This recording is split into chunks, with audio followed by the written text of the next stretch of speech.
El que susurra en las tinieblas, de Howard Phillips Lovecraft. Parte 2. Como suele ser normal en tales circunstancias, esta apasionante discusión acabó viendo la letra impresa en forma de cartas al Arkham Advertiser, y algunas de ellas fueron reproducidas en los periódicos de las comarcas de Vermont, de donde provenían las historias sobre la inundación. El Rutland Herald publicó media página de extractos de las cartas de ambos bandos contendientes, mientras que el Brattleboro Reformer reprodujo en extenso una de mis largas reseñas sobre historia y mitología, junto con unos comentarios aparecidos en la columna de pensamiento e ideas de El Diletante, en apoyo y elogio de mis escépticas conclusiones.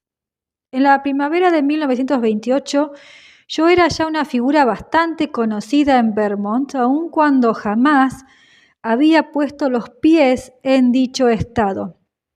De aquellas fechas datan las extraordinarias cartas de Henry Ackley, que tan profundamente me impresionaron y me llevaron, por primera y última vez, a aquella fascinante región atestada de precipicios verdes y susurrantes arroyos que corrían entre frondosos bosques. Casi todo lo que sé de Henry Wentworth Ackley procede de la correspondencia que mantuve con sus vecinos y con su único hijo, que vivía en California, a raíz de mi breve estancia en su solitaria granja. Ackley era, según descubrí, el último representante en su suelo natal de una vieja familia de juristas, administradores y agricultores de buena posición, muy conocida a nivel local. En su caso, empero, la familia había derivado mentalmente de las cuestiones prácticas a la pura erudición, pues fue un excelente estudiante de matemáticas, astronomía, biología, antropología y folclore en la Universidad de Vermont. Hasta entonces jamás había oído hablar de él y apenas se deslizaban detalles autobiográficos en sus comunicaciones. Pero desde el primer momento me di perfecta cuenta de que era un hombre educado, inteligente y de una gran personalidad, aunque fuese un recluso sin el menor aire de hombre de mundo. A pesar de la inverosimilitud de lo que decía, no pude evitar en un primer momento tomar los juicios de Ackley tan en serio como lo hacía con otros impugnadores de mis puntos de vista. Por una parte, estaba muy cercano al fenómeno real, visible y tangible, sobre el que tan grotescamente especulaba. Por otra, estaba asombrosamente dispuesto a dar a sus conclusiones un carácter provisional, como haría un auténtico hombre de ciencia. No se dejaba llevar por sus inclinaciones personales, guiándose siempre por lo que consideraba datos contrastados. Desde luego, al principio creí que estaba equivocado. Si bien le di cierto crédito por estimar inteligente su error, y en ningún momento se me ocurrió emular a unos amigos suyos que atribuían sus ideas a la locura y el miedo que profesaba a las solitarias y verdes cumbres. Pude advertir que era un hombre que hablaba con conocimiento de causa y comprobé que lo que decía debía proceder casi con toda seguridad de extrañas circunstancias que merecían consideración, aun cuando apenas tuvieran que ver con las fantásticas causas a las cuales él las atribuía. Posteriormente me remitió ciertas pruebas pertinentes que venían a plantear la cuestión sobre bases algo distintas y sorprendentemente extrañas. Lo mejor será que transcriba íntegra, en cuanto sea posible, la larga carta en que Ackley se me daba a conocer y que constituye un importante hito en mi vida intelectual. Ya no la tengo en mi poder, pero mi memoria retiene casi palabra por palabra su asombroso mensaje. Una vez más, afirmo mi creencia en la cordura del hombre que la escribió. Aquí está el texto, un texto que me llegó en los ilegibles y arcaizantes garrapatos de alguien que evidentemente no tuvo mucho contacto con el mundo durante su apacible vida de estudioso. RFD número 2, Townshend Windham Company, Vermont, 5 de mayo de 1928. Mr. Albert N. Wilmot, 118 Saltonstall Street, Arkham, Massachusetts. Estimado señor, he leído con gran interés en el Brattleboro Reformers del 23 de abril su carta sobre las historias que circulan últimamente acerca de extraños cuerpos que se han visto flotando en nuestros ríos durante las inundaciones del pasado otoño y sobre las curiosas tradiciones populares con las que tan perfectamente concuerdan. Es fácil comprender que un forastero adopte una postura como la suya e incluso que el diletante se muestre de acuerdo con usted. Tal es la actitud que suelen adoptar las personas educadas, ya sean o no de Vermont, y fue mi actitud de joven. Ahora tengo 57 años. Antes de que mis estudios, tanto generales como del libro de Davenport, me indujeran a recorrer algunos rincones poco frecuentados de las montañas de la comarca. Me vi impulsado a emprender tales estudios por las extrañas historias que oía de boca de ancianos granjeros sin la menor formación, aunque lo mejor hubiera sido dejar las cosas como estaban. Modestia aparte, diré que la antropología y las tradiciones populares no me son en absoluto desconocidas. Las estudié a fondo en la universidad y estoy familiarizado con la mayoría de las autoridades en la materia. Taylor, Lubbock, Fraser, Quatrefages, Murray, Osborne, Kitt, Bull, G. Elliot Smith, etc. Para mí no es ninguna novedad que las leyendas sobre razas ocultas son tan antiguas como la vida misma. He visto las reproducciones de sus cartas y de quienes participan de su opinión en el Rutland Herald y creo saber cuál es el estado actual de la polémica. Lo que intento decirles es que mucho me temo que sus adversarios se hallen más cerca de la verdad que usted, aun cuando la razón parezca estar de su parte. Están incluso más cerca de la verdad de lo que ellos mismos creen, pues se basan únicamente en la teoría y naturalmente no pueden saber todo lo que yo sé. Si yo supiera tan poco como ellos, encontraría injustificado creer como lo hacen. Estaría completamente de su parte, Mr. Wilmot. Como puede ver, estoy dando un gran rodeo hasta llegar al objeto de mi carta, probablemente porque temo llegar a él. En resumidas cuentas, tengo pruebas fidedignas de que unos seres monstruosos viven realmente en los bosques de las altas cumbres por las que no transita nadie. No he visto a ninguno de esos seres flotando en las aguas de los ríos, como se ha dicho, pero he visto seres semejantes en circunstancias que casi no me atrevo a repetir. He visto huellas. Últimamente las he visto tan cerca de mi casa. Vivo en la vieja casa de los Ackley, al sur de Townshend Village, en las estribaciones de Dark Mountain, que no me atrevo siquiera a decírselo. Y he alcanzado a oír voces en determinados lugares de los bosques que ni siquiera osaría describir sobre el papel. En cierto lugar oí las voces con tal claridad que me llevé un fonógrafo junto con un dictáfono y un cilindro de cera para grabar. Ya veré la forma de arreglármelas para que pueda oír usted la grabación que conseguí. Se la hice escuchar a algunos de los ancianos que habitan por estos contornos y una de las voces les impresionó tanto que parecían no salir de su estupor debido a su semejanza con cierta voz. Esa susurrante voz que se oye en los bosques y que Davenport menciona en su libro, de la que sus abuelas les habían hablado al tiempo que trataban de imitarla. Sé lo que la mayoría de la gente piensa de un hombre que dice oír voces, pero antes de extraer conclusiones, le pediría que escuchara la grabación y que preguntase a los ancianos del lugar lo que piensan al respecto. Si usted haya una explicación racional, tanto mejor. Pero sin duda debe haber algo detrás de todo ello, pues como usted bien sabe, ex nihilo nihil fit. Lo que me impulsa a escribirle no es el deseo de entablar una polémica, sino proporcionarle una información que creo que un hombre de sus inquietudes encontrará del mayor interés. Esto se lo digo en privado. En público estoy de su lado, pues ciertas cosas me han demostrado que no conviene que la gente sepa demasiado de este asunto.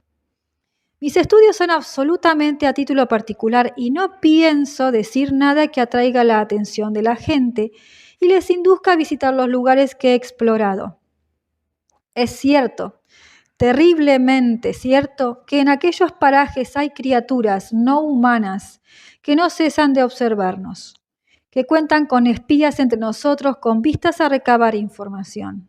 Gran parte de mi información proviene de un pobre desgraciado que, si estaba en su sano juicio, y a mi juicio lo estaba, era uno de esos espías. Aquel hombre acabó suicidándose, pero tengo fundadas razones para creer que hay otros. Los seres proceden de otro planeta y pueden vivir en el espacio interestelar y volar en él gracias a unas toscas y potentes alas resistentes al éter, pero que resultan demasiado ingobernables para pensar en utilizarlas cuando están en la Tierra. Le hablaré de ello más adelante, si es que no me toma por loco. Vienen aquí para extraer metales de unas minas que hay en las entrañas de los montes, y creo que sé de dónde vienen. No nos harán ningún daño si los dejamos en paz, pero nadie puede predecir lo que ocurriría si los importunáramos. Desde luego, a un buen ejército no le costará nada arrasar su colonia minera. Eso es justo lo que ellos temen. Pero si llegara a suceder, otros vendrían del exterior en número incalculable. No les sería difícil conquistar la tierra, pero hasta el momento no lo han intentado porque no tienen ninguna necesidad de hacerlo. Prefieren dejar las cosas como están y evitarse complicaciones. Según tengo entendido, quieren desembarazarse de mí porque sé demasiadas cosas acerca de ellos. En los bosques de Round Hill, al este de aquí, he encontrado una gran piedra negra con jeroglíficos indescifrables y a medio borrar. Pues bien, una vez que me la llevé a casa, todo cambió radicalmente. Si creen que sé demasiado, me matarán o me llevarán consigo al planeta de donde proceden. De cuando en cuando les gusta llevarse hombres preparados para estar al corriente de cómo marchan las cosas en el mundo de los humanos. Esto me lleva a mi segundo propósito al escribirle esta carta, es decir, a rogarle que en lugar de añadir más leña a la polémica, procure acallarla. Debe mantenerse a la gente alejada de esas montañas y para lograrlo lo mejor es no despertar más su curiosidad. Bien saben los cielos que ya es bastante el peligro que se corre con promotores y agentes inmobiliarios dispuestos a inundar Vermont con tropeles de veraneantes que infesten las zonas despobladas y cubran las montañas de casitas del peor gusto. Me agradaría mucho seguir en contacto con usted y si quiere trataré de enviarle por correo urgente la grabación fonográfica y la piedra negra. Tan desgastada está que apenas podrá ver algo en las fotografías. Y digo trataré, porque creo que estas criaturas se las arreglan para enterarse de cuanto aquí sucede. En una granja próxima al pueblo hay un tipo llamado Brown, de siniestra catadura y peor talante, que creo es un espía suyo. Poco a poco tratan de incomunicarme con el mundo porque sé demasiado acerca de ellos. Se sirven de los más increíbles medios para enterarse de todo lo que hago. Es posible que ni siquiera esta carta llegue a sus manos. Creo que lo mejor sería que abandonara esta parte del país y me fuera a vivir en compañía de mi hijo a San Diego, en California, si las cosas se ponen peor, pero no es nada fácil abandonar el lugar en que uno ha nacido y donde ha vivido su familia durante 6 generaciones. Y además difícilmente me atrevería a vender esta casa a nadie ahora que esas criaturas se han fijado en ella. Al parecer, tratan de recuperar la piedra negra y destruir la grabación fonográfica, pero no lo conseguirán mientras yo pueda evitarlo. De momento mis perros policía los mantienen a raya, pues todavía son pocos y aún no se mueven bien por estos parajes. Como he dicho, sus alas no sirven de mucho cuando se trata de vuelos cortos sobre la tierra. Estoy a punto de descifrar la piedra. Todo apunta a terribles revelaciones y creo que con los conocimientos que usted posee del folclore tradicional podría ayudarme a encontrar los eslabones perdidos. Supongo que está perfectamente enterado de los espeluznantes mitos anteriores a la aparición del hombre sobre la tierra, los ciclos de Yog-Sothoth y Cthulhu, a los que se alude en el Necronomicon. En cierta ocasión, tuve acceso a un ejemplar del libro y según tengo entendido, usted posee otro y lo guarda encerrado bajo 7 llaves en la biblioteca de su universidad. Para terminar, Mr. Wilmart, creo que dados nuestros estudios podemos sernos muy útiles el uno al otro. No quiero que usted corra ningún peligro y creo estar en la obligación de advertirle que la posesión de la piedra y de la grabación entraña ciertos riesgos, pero estoy seguro de que usted no dudará en arrostrarlos en aras de la ciencia. Si me autoriza a mandarle algo, se lo acercaré en coche hasta Newfane o Brattleboro, pues confío más en las estafetas de correos de allí. Le diré que vivo solo, pues ya no puedo tener a nadie a mi servicio. No quieren quedarse debido a los seres que tratan de acercarse a casa por las noches y que hacen que los perros no cesen de ladrar. Me alegro de no haber ahondado en mis pesquisas mientras vivía mi mujer, pues se habría vuelto loca con todo esto. Confiando no haberle importunado en exceso y que usted decida seguir en comunicación conmigo en lugar de arrojar la carta a la papelera por creerla el desvarío de un loco, queda atentamente suyo, Henry W. Ackley. Postdata. Estoy sacando más copias de algunas fotografías hechas por mí y que creo pueden contribuir a demostrar varios de los extremos aquí mencionados.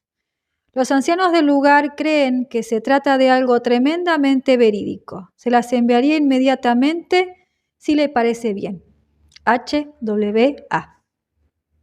Sería difícil describir mis sentimientos tras la primera lectura de tan extraño testimonio. Lo normal habría sido que me hubiera reído más de tamaños incoherencias que de otras teorías mucho más plausibles que movieron a la hilaridad, pero había algo en el tono de aquella carta que me indujo a considerarla con paradójica seriedad.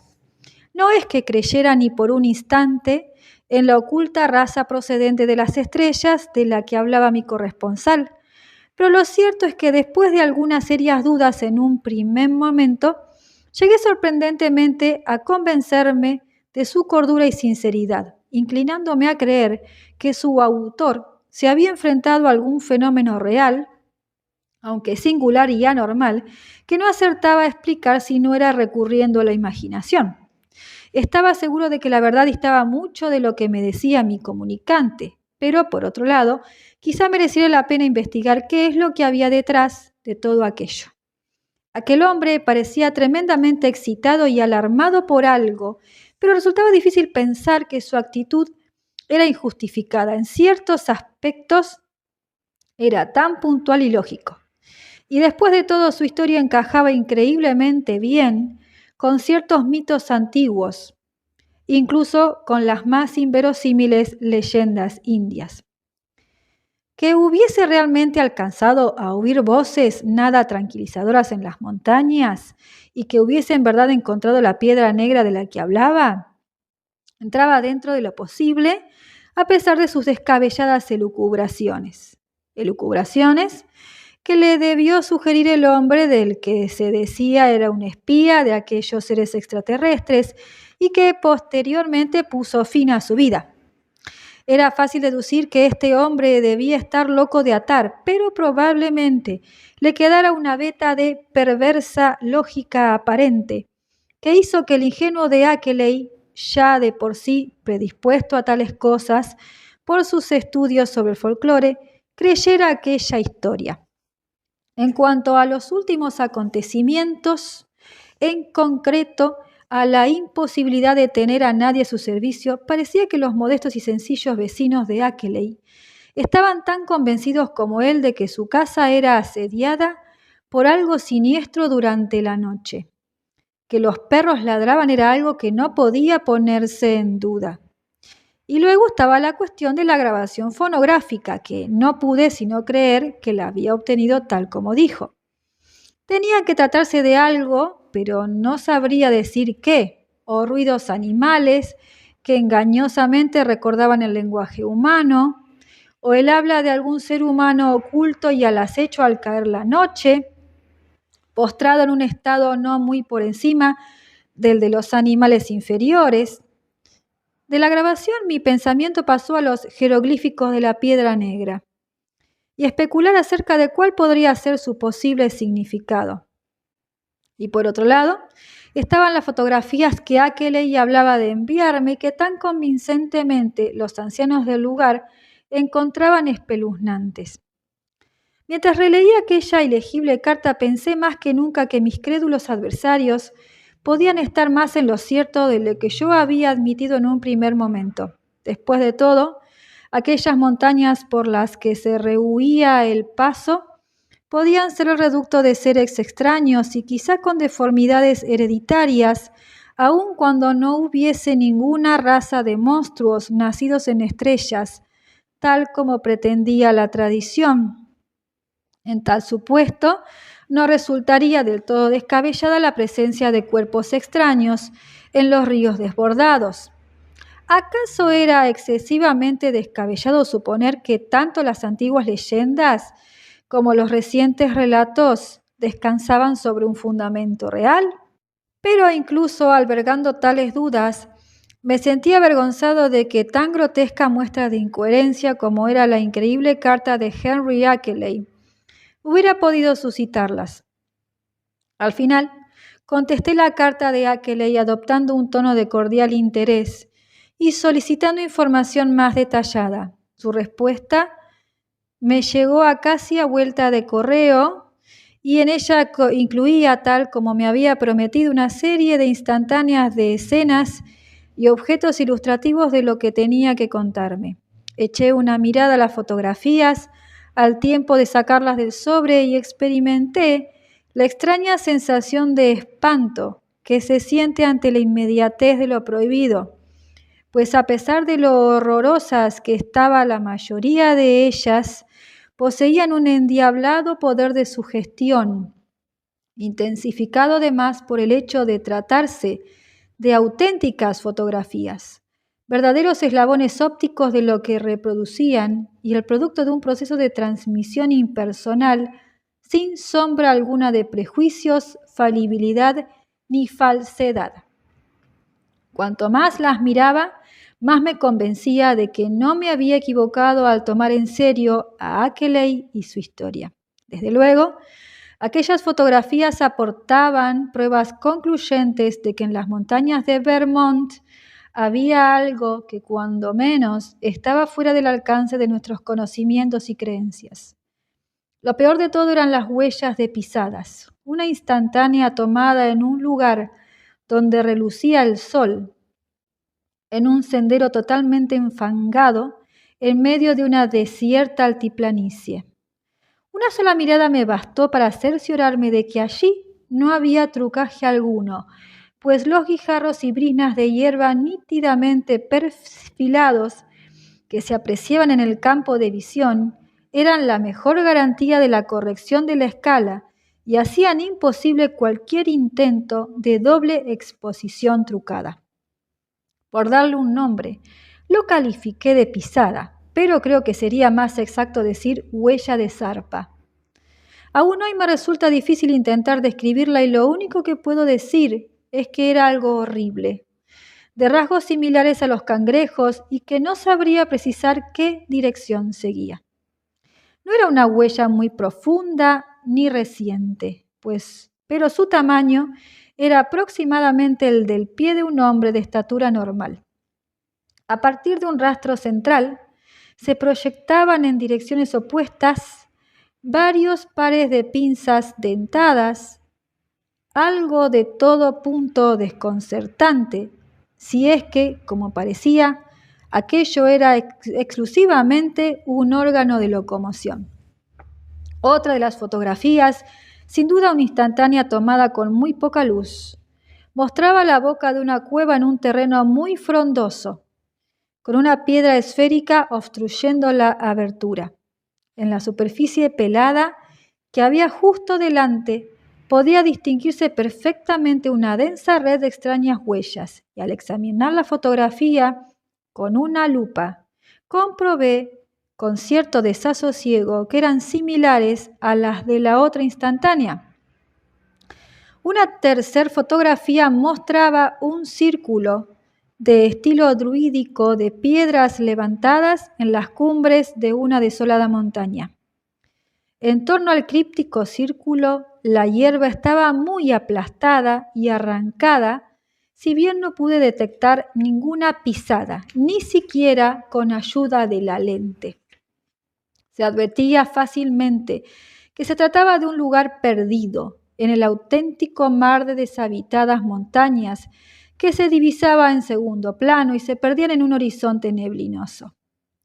Pero si la más espeluznante de todas las fotografías era aquella en que se veía la pisada, la más sugerente sin duda era la de la gran piedra negra encontrada en los bosques de Round Hill.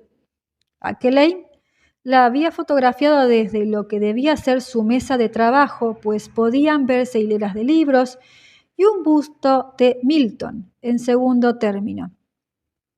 A lo que parecía, la cámara había enfocado verticalmente la imagen con una superficie algo curvada e irregular de 1 por 2 pies, pero decir algo más preciso sobre aquella superficie o sobre el aspecto general de la piedra entera casi excede los límites del lenguaje.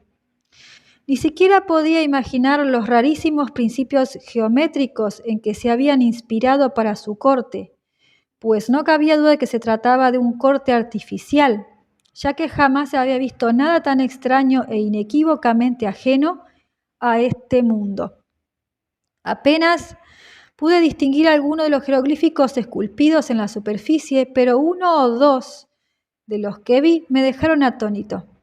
Claro que muy bien podía tratarse de una falsificación, pues yo no era la única persona que había leído el monstruoso y abominable Necronomicon del árabe loco Abdul al-Hazred. Con todo, me hizo estremecer el reconocer ciertos ideogramas que mis estudios me habían enseñado a poner en relación con los misterios más espeluznantes e implacables de seres que habían tenido una semi-existencia descabellada antes de formarse la Tierra y los otros planetas del sistema solar.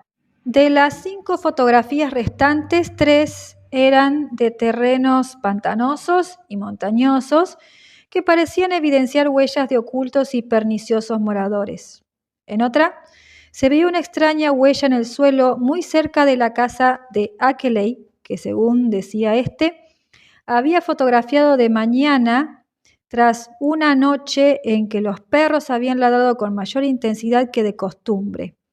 Estaba muy borrosa y difícilmente podían extraerse conclusiones de ella, pero tenía un detestable parecido con aquella otra huella de pie o zarpa fotografiada en la desierta altiplanicie. En la última fotografía se veía la casa de Akeley, una preciosa casa de blanca fachada con 2 pisos y una buhardilla, construida haría algo más de un siglo, y con un césped bien cuidado, y una vereda bordeada de piedras que conducía a una puerta de estilo georgiano, labrada con exquisito gusto. En el césped había varios perros policía de gran tamaño tendidos junto a un hombre de aspecto agradable con una barba gris, recién cortada, que debía ser el propio Akeley, fotógrafo de sí mismo a juzgar por la perilla conectada a un tubo que empuñaba en su mano derecha.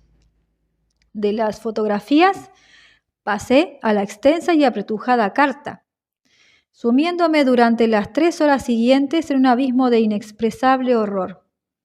Aquello que Akeley no había hecho sino esbozar someramente en su carta anterior, lo describía ahora con todo lujo de detalles, ofreciendo largas transcripciones de palabras oídas en los bosques durante la noche, largas descripciones de monstruosas formas rosáceas avistadas en medio de la frondosa espesura al caer la noche sobre las montañas, y una terrible narración cósmica derivada de la aplicación de una profunda y diversificada erudición de los interminables discursos de antaño del demente y fingido espía que acabó suicidándose. Me encontré ante nombres y voces que había oído en otros lugares relacionados con los más espantosos que cabe imaginar. Yogot, Gran Cthulhu, Sat-Togna, Yog-Sothoth, R'lyeh, Nyarlathotep, Azathoth, Hastur, Yan, Leng, el lago de Hali, Betmura, la señal amarilla, Lemur Catulos, Bran y el Magnum Innominandum. Y me vi transportado a través de infinitos eones e inconcebibles dimensiones a mundos antiguos y exteriores que el demente autor del Necronomicon no había sino empezado a intuir. Allí se me hablaba de los pozos de vida primigenia, de los ríos que descendían de aquel manantial y finalmente del riachuelo que, procedente de uno de aquellos ríos, se había fundido inextricablemente con los destinos de nuestro planeta. Mi cerebro era un torbellino que no cesaba de dar vueltas, y si antes había intentado encontrar una explicación a las cosas, ahora empezaba a creer en los más anormales y fantásticos prodigios. Las pruebas eran abrumadoras y aplastantes, y la fría y científica actitud de Akeley, una actitud que distaba siglos de lo demencial, fanático, histérico y hasta de lo gratuitamente especulativo, tuvo un tremendo impacto sobre mis facultades críticas. Cuando acabé de leer aquella espantosa carta, pude comprender los temores de Akeley. Había llegado a albergar, y me dispuse a hacer lo que estuviera en mis manos para mantener alejada a la gente de aquellas despobladas y encantadas montañas. Incluso hoy, cuando el transcurso del tiempo ha mitigado la impresión experimentada y me ha hecho replantearme mis acciones y horribles dudas, hay cosas de aquella carta de Akeley que no me atrevería a mencionar ni siquiera expresándolas en palabras sobre el papel. Casi me alegro de que hayan desaparecido la carta, la grabación y las fotografías. Y solo deseo, por razones que no tardaré en explicar, que no llegue a descubrirse el nuevo planeta allende Neptuno. Tras la lectura de aquella carta, puse fin definitivamente a mis polémicas sobre los horrores de Vermont. Las argumentaciones de mis contrarios quedaron sin respuesta o postergadas tras algunas disculpas, y con el tiempo la controversia cayó en el olvido. Durante los últimos días de mayo y a todo lo largo de junio, mantuve una correspondencia ininterrumpida con Akeley, si bien, debido a que de vez en cuando se extraviaba una carta, teníamos que volver sobre nuestros pasos y efectuar una ingente labor de reproducción. Lo que hacíamos en términos generales era comparar nuestras notas en los puntos oscuros de la mitología con el fin de llegar a establecer una precisa correlación de los horrores de Vermont con el corpus general de leyendas primitivas de todo el universo.